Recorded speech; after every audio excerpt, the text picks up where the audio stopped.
قربانی کا گوشت 20 دنوں سے زیادہ فریزر میں نہ رکھے، طبی ماہرین نے بتا دیا۔ طبی ماہرین کی باربیکیو سے بھی ہاتھ روکنے کی تلقین۔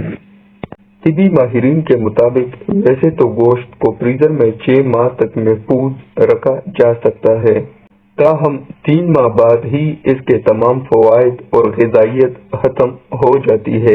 اگر فریزر میں رکھے گوشت کو 2-3 ہفتے کے اندر استعمال کر لیا جائے تو وہ تازہ گوشت کی طرح فائدہ مند ہوتا ہے۔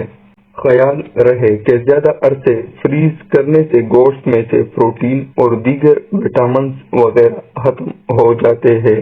اکثر گھروں میں فریج میں گوشت کو محفوظ رکھنے کے لیے اخبار کا استعمال کیا جاتا ہے، جس سے اخبار کی سیاہی گوشت پر آ جاتی ہے، لہذا ایسا کرنے سے پرہیز کریں اور فریزر میں گوشت محفوظ کرنے کے لیے سفید شاپنگ بیگ استعمال کریں۔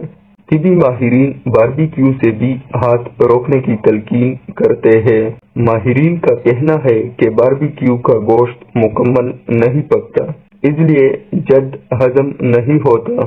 ماہرین کا کہنا ہے کہ گوشت کے پکوانوں میں مسالوں کا زیادہ استعمال دل اور بلڈ پریشر کے مریضوں کے لیے نقصان دہ ہے۔ طبی ماہرین نے عوام کو مشورہ دیا ہے کہ عید کے ایام میں گھر میں تیار کھانوں سے لطف اٹھائے، گوشت کھائے لیکن اعتدال کے ساتھ، کیونکہ بسیار خوری اور مرغن اور چٹخارے دار پکوان آپ کی عید کا مزہ کرکرا کر سکتے ہیں۔